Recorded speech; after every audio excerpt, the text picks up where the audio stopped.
Hii tunasema kwa Ramadhani. Unajua kila kitu kina thamani yake. Kila kitu kimeunganishwa kwa thamani. Kwa mfano, kwa Ismaili, ukiwa umesujudu, yani ukiwa unaenda kusujudu, si ndio unakuwa karibu zaidi na Mungu, yani kwenye sala, kwenye sijida.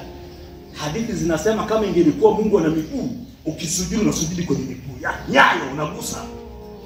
Lakini wanasema hata sijida hiyo haipati thamani kubwa kushinda kusimama. Yani ukiwa kwenye sala ukiwa umesimama, kisimamo ndio kina thamani kubwa kuliko hata sijida. Hata katika uliwezekana ulipo ujui.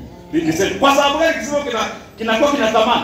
Kwa sababu lishtimaliki ghala ahadhamil alkari wa wal Qur'an. Kwa sababu ukiwa umesimama, kisimamo kimekusanya kitu kitukufu kushinda uradi wowote ambacho ni Qur'an. Qur'an inasoma kwenye mrukuu kwenye sijida kwenye kusimama. Kwa hiyo kisimamo kimepata daraja kubwa kwenye swala kwa sababu limepewa kitu kitukufu ambacho ni Qur'an. Kwa hiyo kila kitu kina thamani kutokana.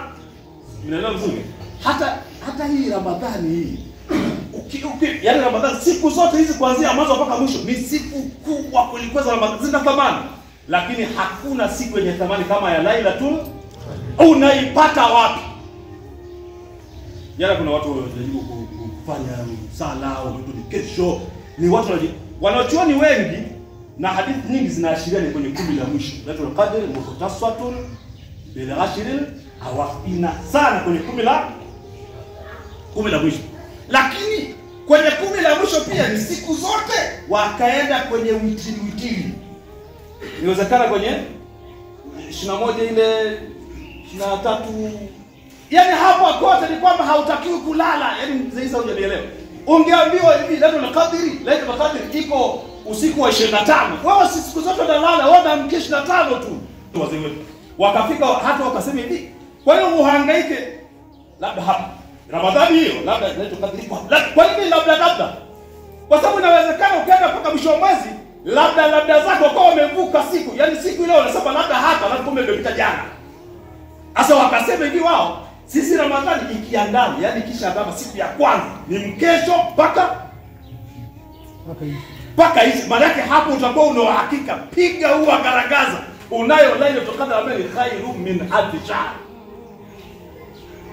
Unaelewa sisi? Unachukua pale.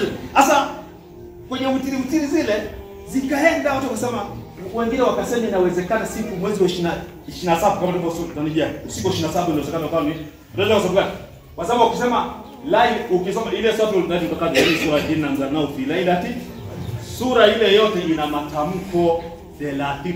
Mwenyezi Mungu wetu na hekima zake. Mungu huyu acha kabisa. Yaani Ramadhani si siku 30. Na unasema ile sura yenyewe yote ile sura ina matamko 30 kama ilivyokuwa kwenye nini? Siku za mwezi. Wanasema ukifika pale salamu hiya, ile tamko la hiya, ile hiya, yani ni amani tupu. Ile Lailatul Qadr ni amani, ile hiya ni tamko la 27. Yani ukianza mwanzo pale kwenye hiya ndo 27. Sasa wanasema hii namna hivyo zungumzo hapa inawezekana hapa ndo ngoma kubwa zaidi. Yani ninacholenga yani ni kwamba uhangaike, fika pepo na tafuta kwa kuhangaikiwa. Hakuna mtu hivi, inawezekanaje mtu amekaa mahali anasema hawajaona hapa fungu yutwa lilkusala, fungu linatolewa, mtu amelala anapewa fungu, unapewa unahangaika. Unaelewa vizuri? Wakasema wengine unajua Lailatul Qadr hii Lailatul Qadr herufi zake zilianza moja mbili ziko 9. Na zikatamkwa tamko hilo likatajwa Lailatul Qadr kwenye ile sura limetamkwa mara 3. Sasa kama mara 3 fanya 9 mara 3 unapata ngapi? Unapata 20. Kwa hiyo bado wanakwenda tu kwenye 27 ile inawezekana kuwa na nguvu, wanahangaika wanachuoni ili tuipate. Ndio kinachotakiwa ndugu zangu uhangaike.